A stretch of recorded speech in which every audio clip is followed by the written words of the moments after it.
The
OR token is not a security. The OR token is not a stock. It is a video game token and is used for in-game purchases in OR-supported websites, video games, and the ORForge NFT marketplace. No ownership guarantees a percentage of any ownership of OR Systems Inc., any video games, content, media productions, or other, until options are extended. OR Systems Inc. is a privately owned and operated organization that utilizes blockchain technologies and provides real-world value to the intrinsic video game currency. As such, please ensure you approach the OR token at your own discretion. No one involved in this video is a financial advisor.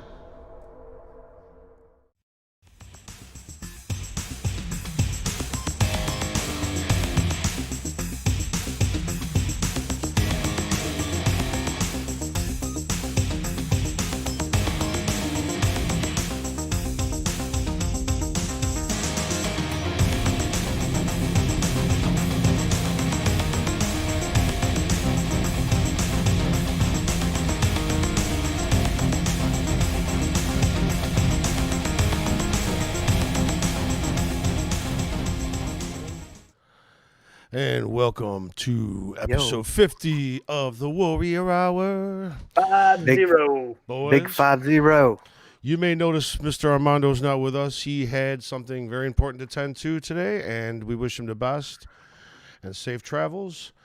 He should be back with us next week. We know you're listening, Armando. All the best to you out there, brother. There you go. This week we got Sean and Lucas hanging out with us. We're going to be talking to Mr. Bill Haskell, the CEO of INNVENTURE. Should be an interesting talk, businessy talk, hence the reason the business team is on the call. Eric, how you feeling over there? You look like you're chilling out. Had a long day? I'm feeling left out because I'm the only one here without much facial hair, man. I got to get my beard, my stash going, man. Hey, winter's coming, buddy. I know, buddy. You've heard that before, right?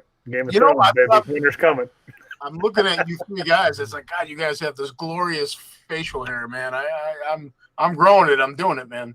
No I've shave, seen no some November. earlier photos with the mustache, and I always endorse bringing it back. I don't know why you're fighting it, man. You know, I'm not. It's not exactly. I can't. I don't. I'm nervous, but I can't grow a good one in, man. You know, you guys got these full, luscious. Eric pulls off the cop stash. Yeah, Get some cop stash and some mutton chops, man. Yeah, all right. You know why I pulled you over? You got to just practice that, man. Don't worry, Eric. Puberty will come soon enough. Yep. You'll be able to do like that glorious handlebar mustache. Yeah, like I just know. I'm looking at you three. I'm like, man, I'm the only one here. But like just a little bit of the mutton chops. That's about it, man. I'll shave for you next week. What is new in the world of OR, CEO? It's our 50th episode. Check that out. How crazy is that? How about it, man? 50 weeks, 2 It more, is and it's a 50. year.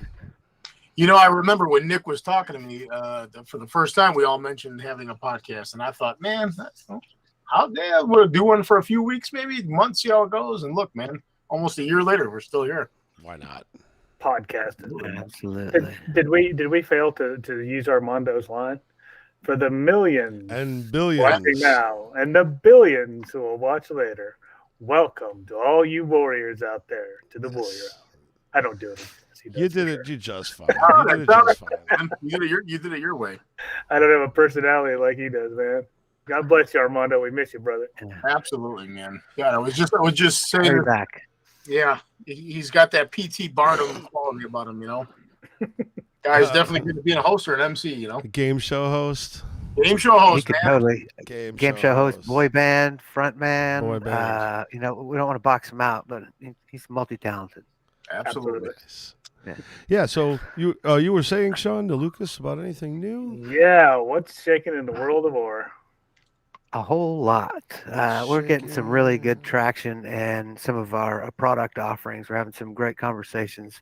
We're talking with other projects. You know, we got people in the gaming space, people in the music space that we're talking to. We're really looking to just leverage the technologies for all the changes that it's going to bring into the market. Man, it's fun, it's challenging, exciting, and you constantly get to think, you know, through some complex problem sets. It's really, I don't know. I'm just happy to be here.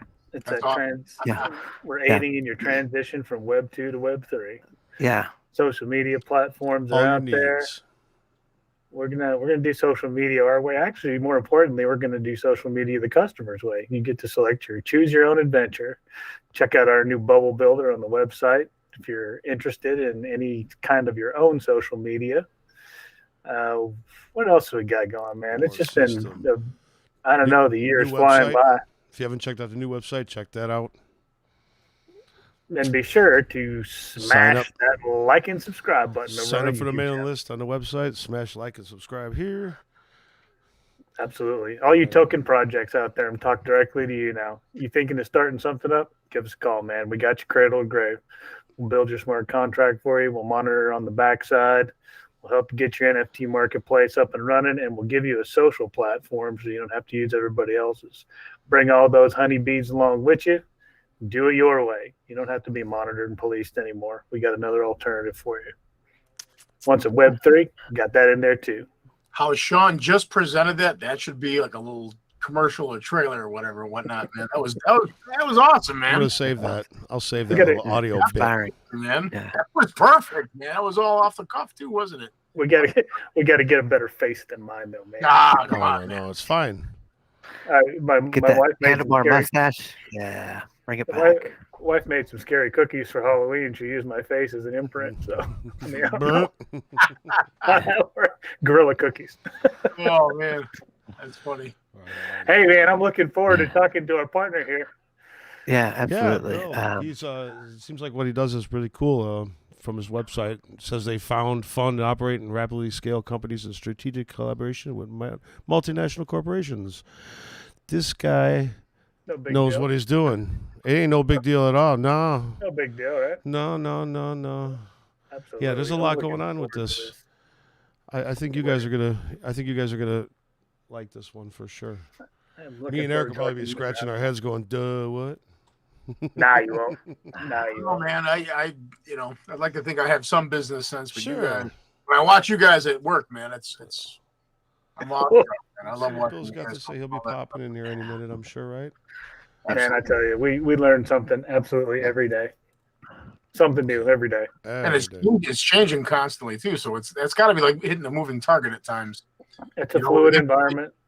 Information 6 months ago is now obsolete, or could be, So Yeah, we watch what the Fed does, just like everybody else. You know, we watch the way the prevailing winds are blowing and try to anticipate which way to turn our sail. And it's it's a challenging time. I think we're coming around. I feel like we get a little wind at our back now. It's kind of good. Hopefully, it turns Yeah, into a hurricane. yeah, absolutely, man. It's nice to get some momentum and some traction. Just really orienting ourselves towards that line of march, and we're walking in the right direction. You can feel it. Before, kind of like had some challenges. Hey, there's Mr. Haskell right there. Let's run into a trailer here. All right.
Boom. And we are back. And we have Mr. Bill Haskell with us from INNVENTURE. How are you, sir? I'm doing great. Thanks for having me. Thanks for being here. Yeah, thank you for taking the time to come on with us this evening. Yeah, it should be fun. Absolutely. Indeed, sir. So welcome to the show. Can you maybe provide a little background information about yourself? Maybe how you got into the science of creating companies? Yeah, absolutely. So I started my life actually as an applied mathematician, and I was working on spaceborne imaging platforms. So I did that for about a decade, as I'll call that my starter career. Wow. And then I interacted with another scientist friend of mine who has dual PhDs in physics and high energy astrophysics. And we had both been exposed at this point to venture capital, both as investors and limited partners in funds, but also as entrepreneurs, and what we jokingly called the victim side of the equation. But really what it means is this. Venture capital has worked extremely well for 50 years as an investment class. And the reason is that money is fungible. So you can make a portfolio bet. You can bet on 10 different companies, let's say. And if 2 or 3 of those win in a big enough way, you can sort of funnel the money to the winners and starve the losers. And if those 2 hit big enough, you still get a good economic return. So it's been a great vehicle to fund entrepreneurs for literally 50 years. And they've produced double-digit returns kind of on average over that whole 5 decades. But if you're an entrepreneur and you're going to spend 5 years of your life, some of your best ideas, and perhaps your own capital in something that is likely to fail 70 or 80% of the time, it's a bad return on time, if nothing else. Yeah. So our view is that we could create a system, or a science, I'll call it, for company building that would dramatically improve the success rate. And so we set out to sort of flip the success on its head. We wanted to succeed on 70 or 80 of the companies that we started. So being, scientists, we said, look at this from a first principle standpoint. What is the sort of common DNA amongst successful companies, and what's the common DNA amongst failing companies? And let's do more of one and less of the other. And the discoveries don't seem remarkable in the rearview mirror, but it's kind of interesting. So turns out, if you look at the world of intellectual property, the Fortune 500 the top 100 companies spend $500 billion a year on R&D. Single-digit percentage of that turns into commercial product. So, wow. So think about $450 billion worth of sort of wasted R&D spend, right? So just a lot of it. And the reason is that inventors don't invent what the market wants; they invent what they're interested in. Yeah. And I can give you I'll give you an example. So we looked at a technology years ago from the University of Texas, which was called the electronic tongue. And it was a sensor, a little chip that you could put microfluidics on. You could put a drop of something on it, a fluid on it, and it would analyze the content of that fluid. Well, the scientists thought it would be really clever to go into a high-end restaurant, give the sommelier the little chip, have him put a drop of wine on it, and let you know if you're going to like it or not. Well, I mean, the chip was cool. I mean, it did a lot of cool things, but I mean, the market opportunity was like pretty limited, let's just say. And we found lots and lots of technologies like that, throughout our lives. So we said, look, there has to be a better way to figure out what the market wants. Let's let the market tell us. We're not smart enough to know what the market wants. Let's listen to the market. So we partnered with these multinational corporations whose marketing forces travel the world, listening to what their customers want. And if it's something incremental, they typically, again, deliver it themselves. If it's disruptive, the marketing force will say, look, if you can build a widget that does the following things, meets the specs, it's in this price point, not only is our market, but we can sell the hell out of it. We'll be your channel to the market. So they said, okay, well, let's, that's sort of step one. And so the whole thesis around increasing the success rate is de-risking the game, I'll call it, before you start. Right? So one is build something the market wants, not what you hope the market might want. Number two, if you have a built-in channel to the market with your multinational partner, you don't have to build a big sales and marketing force, and you don't have to, worry too hard about delivering a disruptive solution to the market. They're your channel. It's already there. It exists. So you get a much more rapid adoption of, whatever disruptive technology you're introducing in the market. Another insight is we said, look, what if we take technologies from the multinationals? They spend, as I told you, almost $500 billion collectively, and a teeny fraction of it is used commercially. So they've got tons and tons of IP, and their typical invention, they spend about $20 million on, several years of development, and it sits on the shelf idle. So if you can find a technology that meets an unmet market need, either their unmet market need or some other company's unmet market need, and you don't have to spend $20 million doing the technology development, it generally has a very well protected patent portfolio. They do a lot of good work around IP protection, sort of building a moat around their technology. Then you're way ahead of the game. You've got a technology that is commercializable. You've got a market that wants it, and you've got a channel to deliver it to the market, right? So those are all things you can do before we even start, before we even say, yes, we're going to do this. And then the other thing we've done is we've created a fund that is captive to just the companies that we start, right? So unlike an investor, we're not investors in the sense that we look at other people's ideas and we invest in, startups. We don't do that. We find these unmet market needs and we start our own companies from scratch. So over the last going on 30 years now, in different instantiations, the most recent one being INNVENTURE, we started, I think, 15 companies, half of which we've taken public, through an IPO process. Most of which, the rest we took through an M&A process and sold. And we've had, I think, 2 that have crashed and burned. So a pretty good track record in terms of getting high success rate, but it's because we sort of de-risk the game before we start. So let me shut up for a minute unless you guys ask me some questions. No. I mean, you're hitting right example. where the next question was going anyways. It was, how did you get traction within, your first business offering? We're a startup. A lot of these questions are oriented around some of the struggles that we have. So we would gladly love to, sit by the fireplace and listen to you wax. Okay. All right. Well, I'll tell you what, the very first company we started, actually, it was a medical device company, and it was pretty interesting. It was an automated microscope that could systematically search through anything you could put on a slide, say blood as an example, and they could look for the proverbial needle in a haystack. And we actually used some technology that we developed under the Star Wars program back before many of you were born. There was this thing called Star Wars, but Strategic Defense Initiative. And the idea of that technology was that you send out a threat cloud of warheads. So when the enemies launch a bunch of warheads, they have a bunch of dummies and they have live warheads. And you have to be able to, in real time, sort of sort out the live warheads from the dummies, because you don't have enough time to shoot down every one of the dummies. You have to find which ones are live.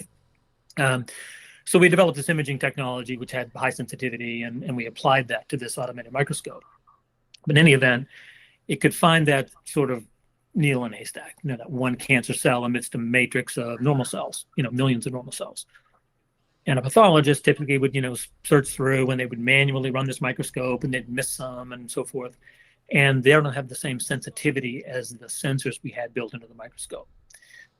So bottom line is we started this company, and from zero to IPO was 18 months. We built an automated microscope. Wow. We got the idea from a pharma company called Centocor, which is in Pennsylvania. And they said, look, if you can build something that does this, there's big demand because, the sensitivity around these, finding that needle in a haystack more reliably than the human can yield good results, and it saves the industry a lot of money. So that was a company we took public. I think we spent like $7 million developing the technology, took it public at about a little over $500 million market value. And then we subsequently sold it to GE Medical for, I think it was 750 or 780 million, something like that. So that was the very first company we ever did. And it proved out the model that if you de-risk the game, we found an automated microscope. We already had technology that we knew about from SDI that we had developed. A lot of that we actually developed internally because we had the expertise on board. But now we source most all of our technologies from multinationals. So let me tell you. Oh, go ahead. No, go ahead. I was just going to say I can give you some examples that we've done under the INNVENTURE umbrella. We have 3 companies that we've started so far. The first one is a technology that we got from Procter & Gamble. It's called Pure Cycle Technologies. It's now public. It has, I think, about a $1.3 billion market value. This company was designed to take dirty polypropylene, which is a common number 5 plastic, is what it is, and produce virgin resin from it that you can make new plastics from. And because Procter & Gamble had big sustainability goals and they had no solution in the marketplace, they developed a technology that does this conversion. But they didn't want to be in the business of recycling polypropylene. They want to be able to use the resin and buy it, but they don't want to be in that business.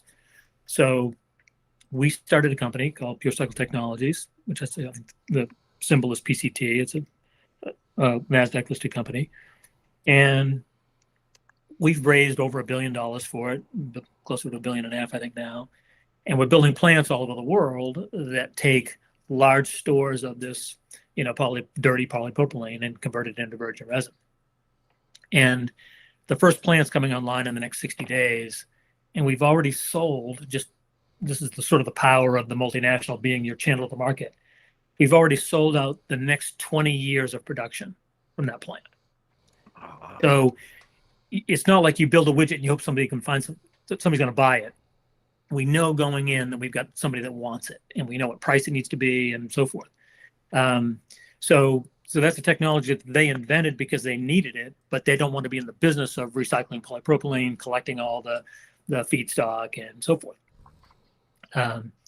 Another technology we took out of Procter & Gamble, which is the second company we started, is also really interesting. It's a packaging company.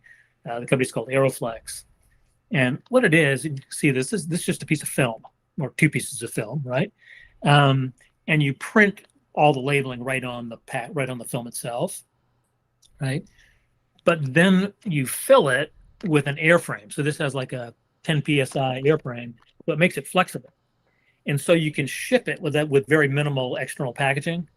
You can drop it from 20 feet, literally. In fact, we had to prove that to Amazon as part of their testing protocol. You have to drop a full package from it and drop it from 20 feet and have it not break. Here's an actual one that they sell. This is dog shampoo, actually. But this is a package that's full of liquid. And when you go to open it, you just take this little tab and rip it off. And it's got a self-sealing valve. So there's no cap. There's no external labels that you have to put on. And so you just tip it upside down, squeeze out what you want. And when you stop squeezing, it seals itself. So, think about shower gel in the shower, or dog shampoo, or ketchup, or anything else. So again, we've got lots of consumer packaged goods companies that are very keen on this. And we're just starting manufacturing here now. We got the first line up and operating. This is a company that's now in Ohio. But again, the cool thing about it is it uses about 80% less plastic than in a regular plastic bottle. When we ship the packages to our clients, we ship it this way so they can get hundreds of packages in the same space that it takes a bunch of empty bottles to be shipped. So it's a big supply chain savings. And, and you don't have to have a labeling machine. You don't have to have caps and all that. And it's fully recyclable and can be made out of recycled plastic. So pretty cool packaging company.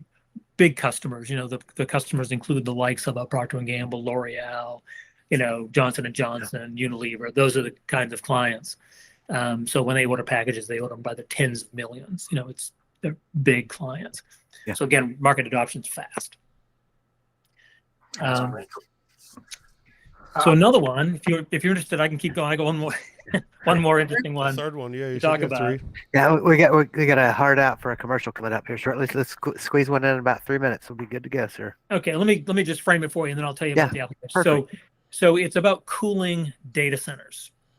Electronics are getting hotter and hotter as chips get bigger and faster, and traditional air conditioning cannot accommodate these faster and hotter chips. And there's also a crypto mining challenge, as you probably will know, in terms of energy consumption. And we got 2 angles on that. So maybe after you come back from the break, I can walk you through kind of all of those. Sounds good. Let's go to a quick commercial break. We'll be back with Mr. Bill Haskell from INNVENTURE in about 2 minutes. Cheers. Stay tuned. What does CBGB stand for? Country Bluegrass Blues. We have a band. You're gonna want to crank it. Not very country. This club's gonna be different. This band is Talking Heads. We're the Ramones. We're the Jet Boys. Patti Smith Group. Lou Reed. I can't sleep on a mattress when bands are getting signed right and left. These kids have something to say. We really should listen.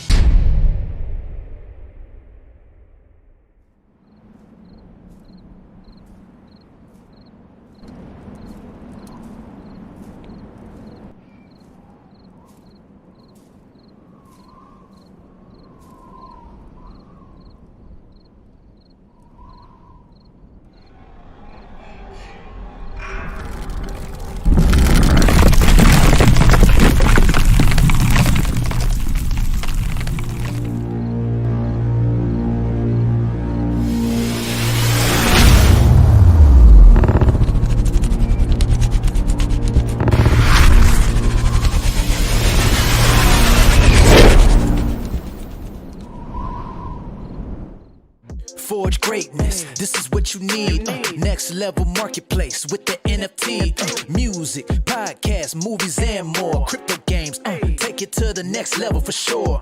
Or system, or system. If you buy the NFT, this is what you're missing. Or system, or system. If you buy the NFT, this is what you're missing. To my movie makers and musicians, time to level up. Bring your content, even all my game developers. We got movie streaming, music streaming, so you wanna be in the mix. This ain't no big production company. Over 25,000 or users, yes indeed. Only charging 2.3% sales fee. Own all your music, all your games, own your future. Set your own terms. This is how you do it. You need or system, or system. If you buy the NFT, this is what you're missing. Or system, or system. If you buy the NFT, this is what you're missing. Let's go. Forge greatness. Woo.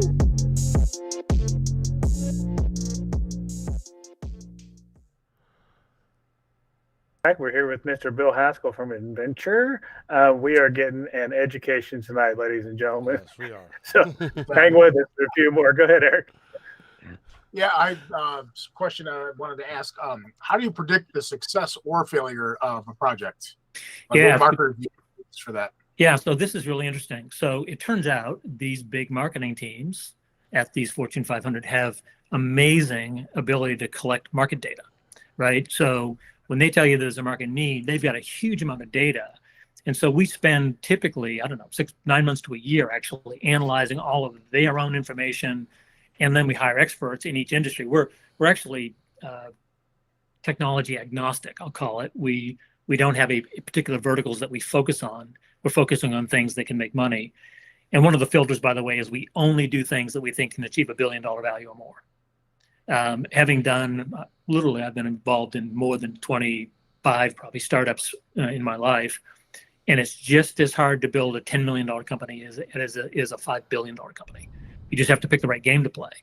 So we spend a huge amount of effort, and we've got a whole methodology called down select, which winnows down all these opportunities.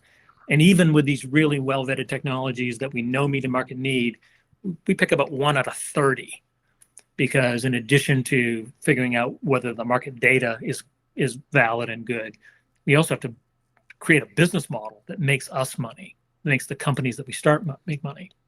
And if they can't make money, that can't achieve $1 billion value in 5 years, we pass, right? And we're pretty rigorous about that, which is why we get a high success rate. We just spend a huge amount of time up front picking the right wave to ride, I'll call it.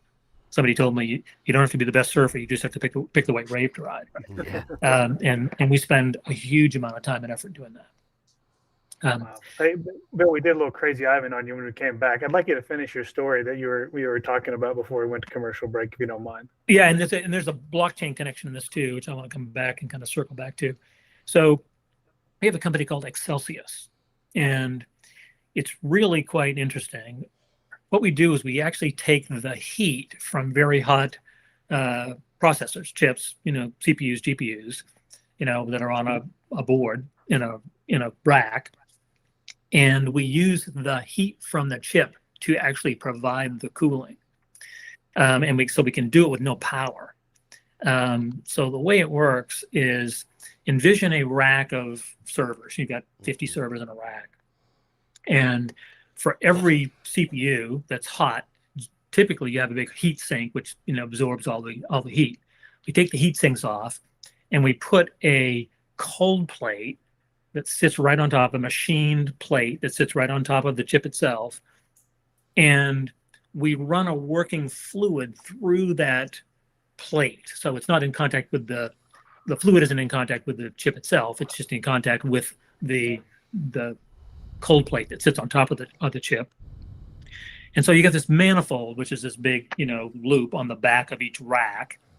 And the manifold is connected to every server. There's a little line that runs a working fluid, like a refrigerant, through and dissipates the heat from the chips. So all the heat gets transferred directly from the chips through this working fluid onto this manifold. Well, the innovation, and this is developed by Nokia, by the way, the innovation is something that's called a thermosiphon.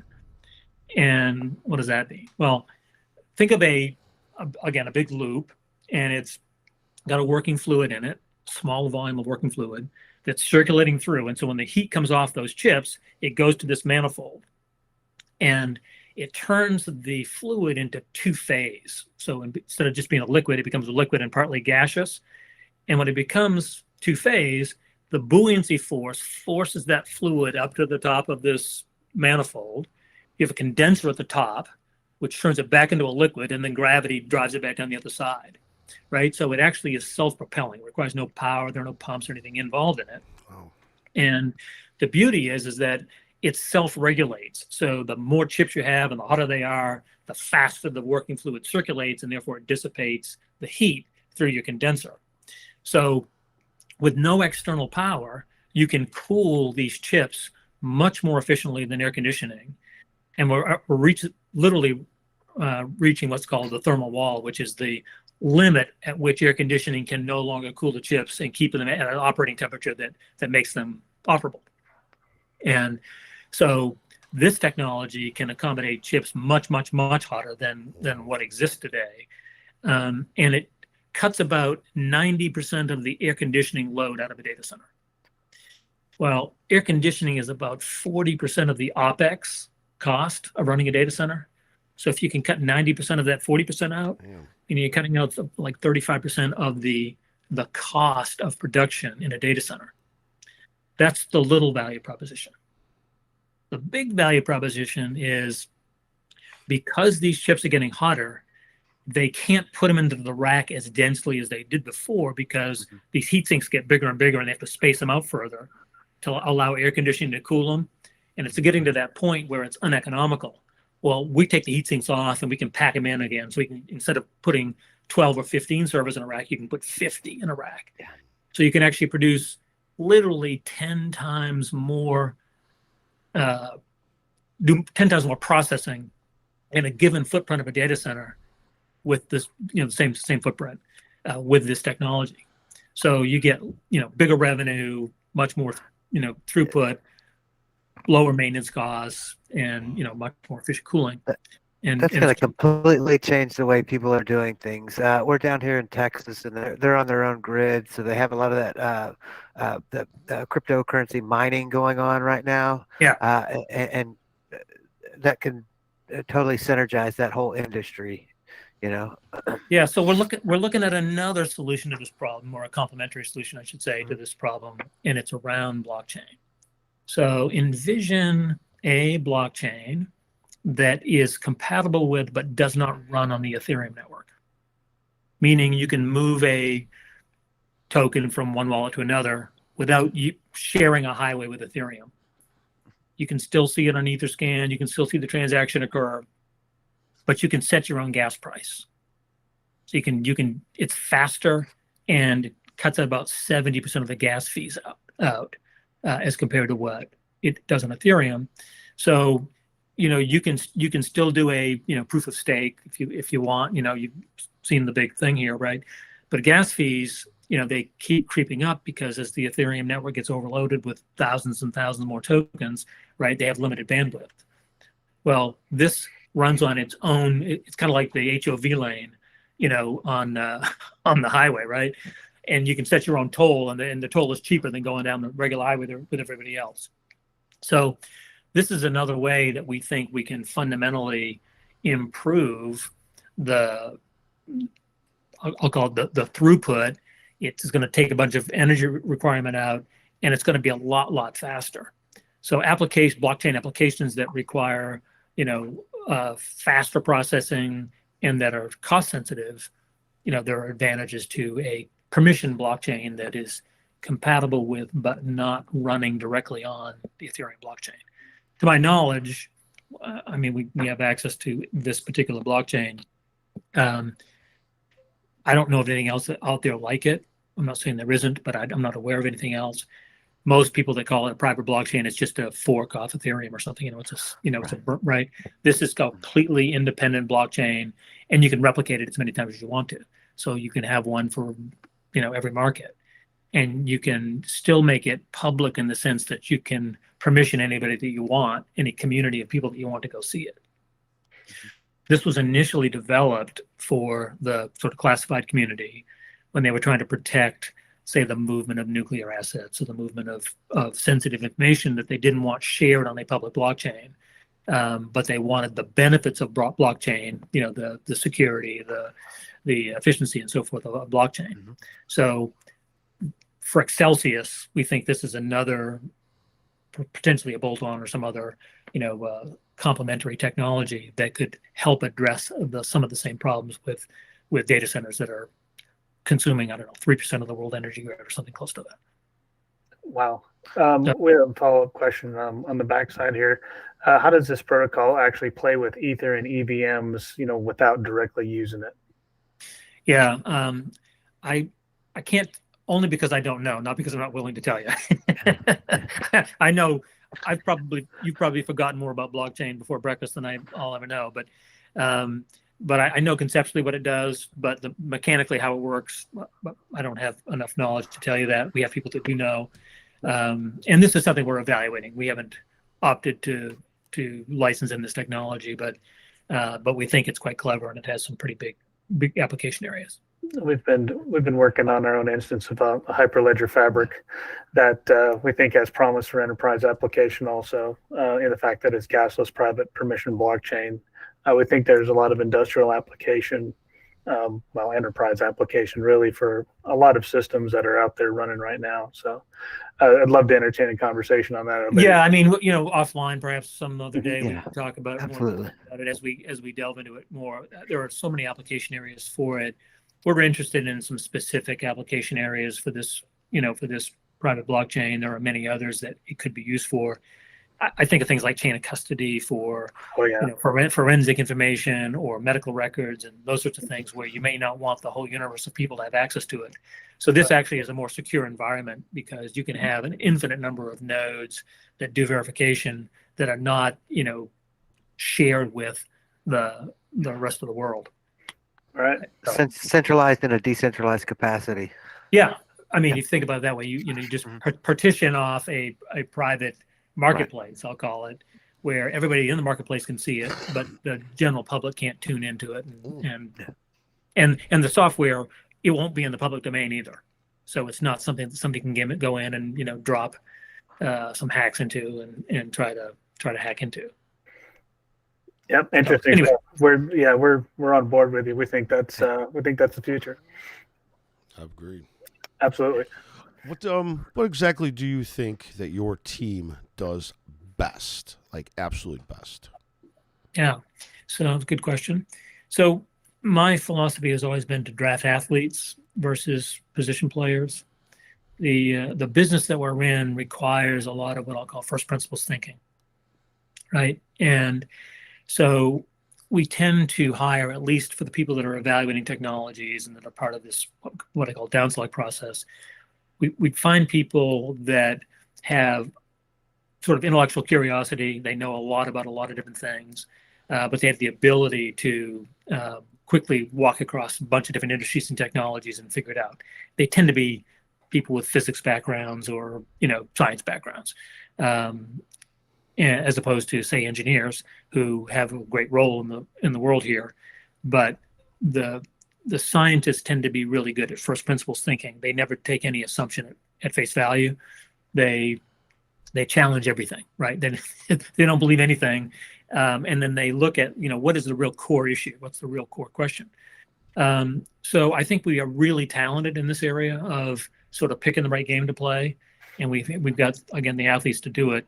We also have a stable of people that actually operate these companies. We call them serial CXOs, that we parachute into a company. So when we start a company, initially to get it up to scale, we use our own employees to run it. So the CEOs.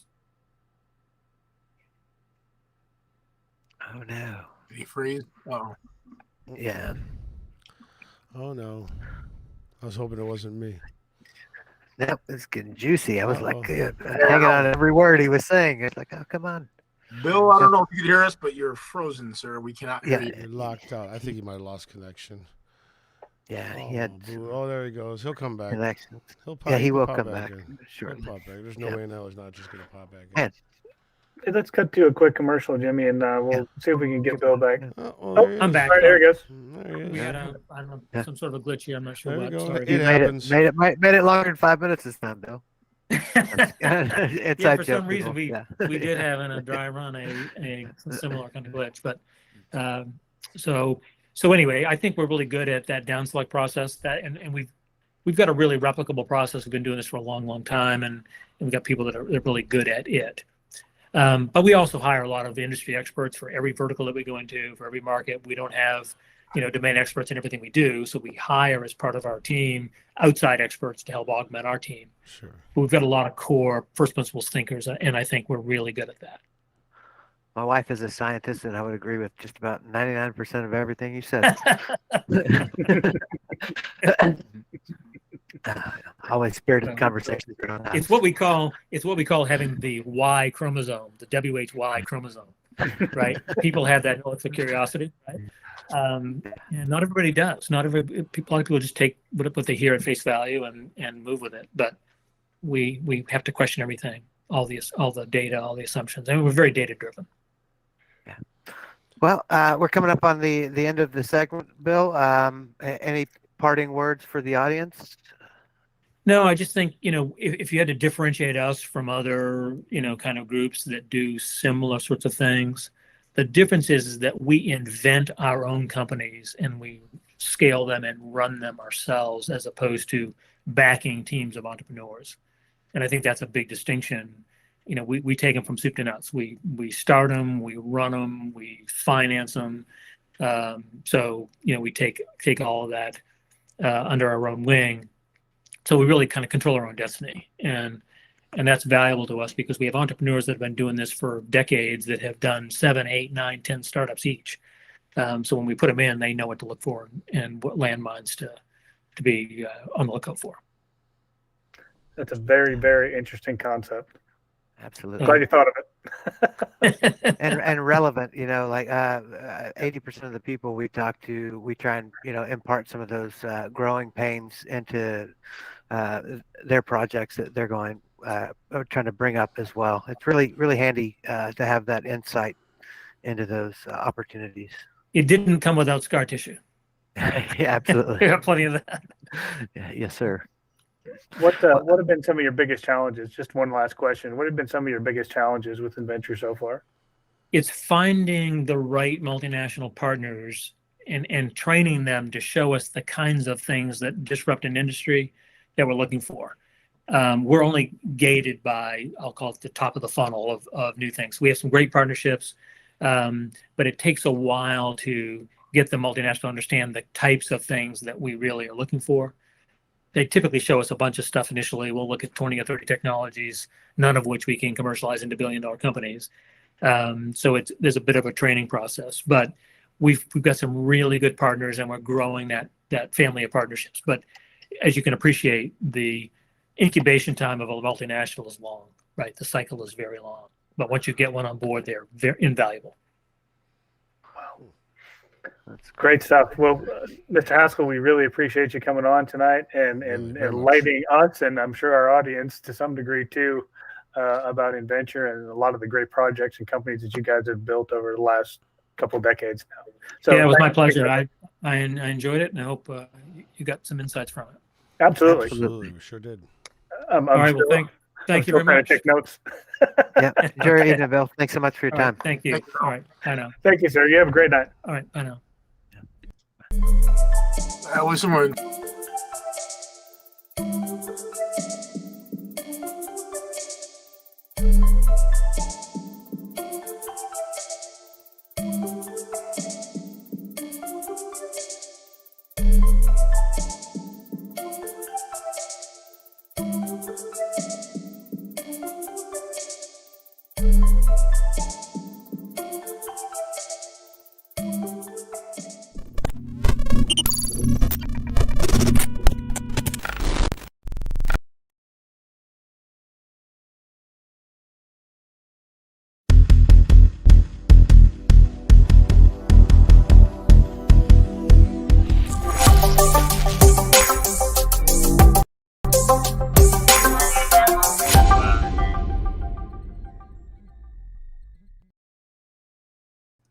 Guess who's back? Back. Again. That was Wow. that was good stuff, man.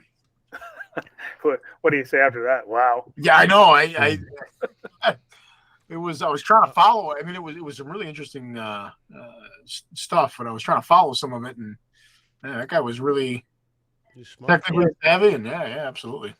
Like he said, it kind of seems like an epiphany. You're like, build a company that solves a problem. Well, that sounds great. Yeah. Logical. Easy enough, right? Right. And it only took a bunch of PhDs and a rocket scientist to come up with that. A lot of what he talked about sounded like rocket science to me, man. I'm just saying. It was. It was rocket science. Yeah, I mean, the best part during the break was like, to me, it was like, holy smokes, this is exactly, the brains that you want to like start picking through with regard to a bunch of like army stuff that my previous life, it was just like, holy smokes, how do they come up with all this technical stuff that just totally saves the day? And he's one of the guys that focused his efforts on that. I thought that was really neat. Yeah, solving big problems. I think that the Bitcoin mining or the crypto mining solution that they came up with is going to be game changing for everybody that owns a data. That's really insane. It really is. I mean, that's really good thinking.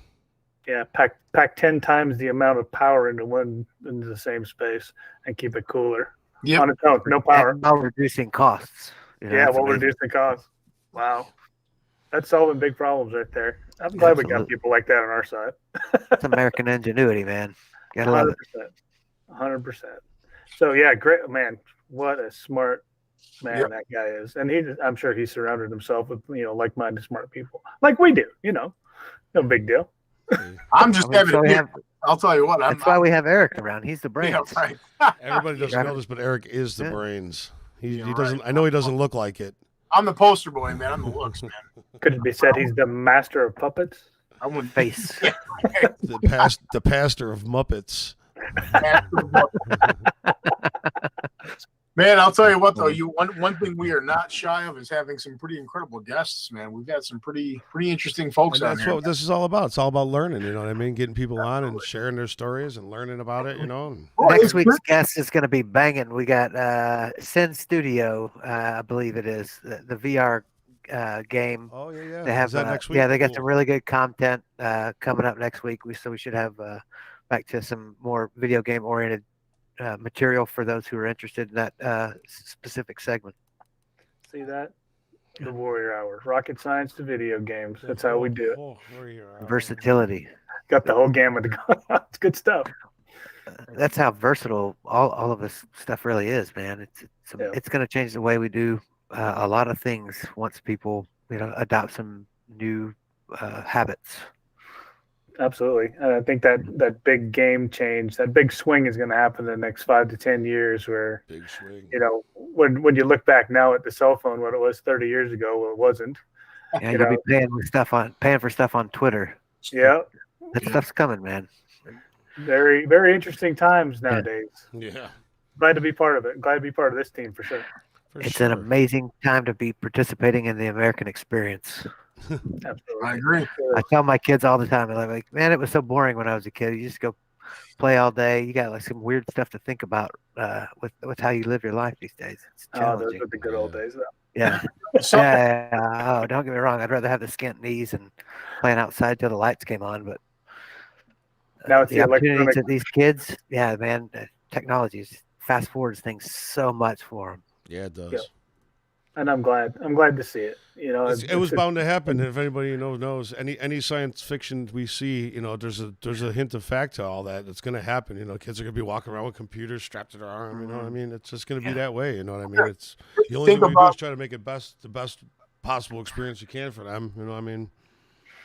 Just don't fight it. Of what is it? Was James Bond, Inspector Gadget with the watch, where you could actually look and talk to someone. Right. Now you have Apple Watches. It's insane, like how much of the future, even in our lives, has come to pass. You know what I mean? Yep, absolutely. More so since the technological boom. You know what I mean? Science fiction is now. It's just all becoming science nonfiction, man. It's coming. It's coming. It's pretty crazy. Like you said, it's an exciting time to be alive, man. I'm waiting for the tricorder though, man. I got to see the tricorder before I die. Isn't it? I thought the flip phone was the tricorder. I really did. To beam up. Turned out not to be. Well, one more time, man. Let's shout out to Armando. Armando, I know you're listening to us. I hope we get you proud, man. We're not the host and the personality that you are, man, but I think we held it down tonight. We had a good guest. Yep. We had a smart guest. He really schooled us. Yeah, well, I got a long way to go to catch up to him. That's okay, though. He got more degrees than a thermometer. I was almost embarrassed to ask my question. I'm like, oh, God, here we go. Here we go. Yeah, good stuff, though, man. Good stuff.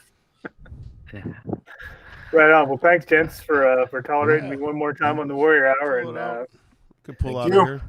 How do you close this thing, Jimmy? He says to the billions that have been watching and the trillions that'll be watching later on the replay. Peace to all the warriors. Peace to all the warriors. Whatever. Warrior this, warrior that.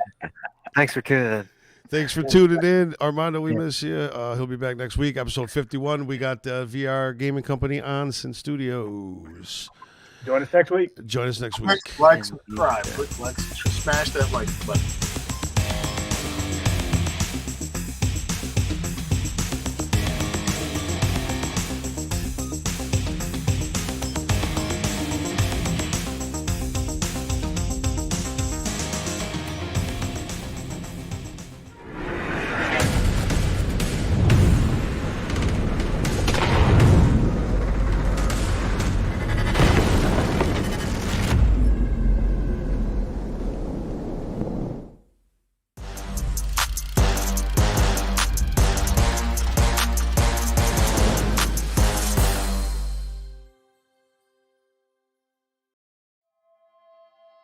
Introducing the Cool Wallet Pro, an enhanced hardware wallet the size of your credit card, yet packs the most sophisticated cold storage technology inside, giving you full control of your digital assets whenever, wherever you need it. Cool Wallet Pro connects offline to only your mobile device within a 10-meter distance and requires you to physically confirm every transaction on your Cool Wallet Pro after checking transaction details for optimal security. Cool Wallet Pro is designed for the professional crypto user who needs more than just superior security in a hardware wallet. You can plug in directly to the world of DeFi, DEXs, and other dApps, allowing you to earn easy passive income from staking and DeFi on the best crypto blockchains. Through our extensive marketplace, you can trade, sell, and buy directly from trusted third parties, all within the Cool Wallet app. While staying anonymous, retaining data privacy, and avoiding trust risks. With Cool Wallet Pro, the key to your future is in your hands.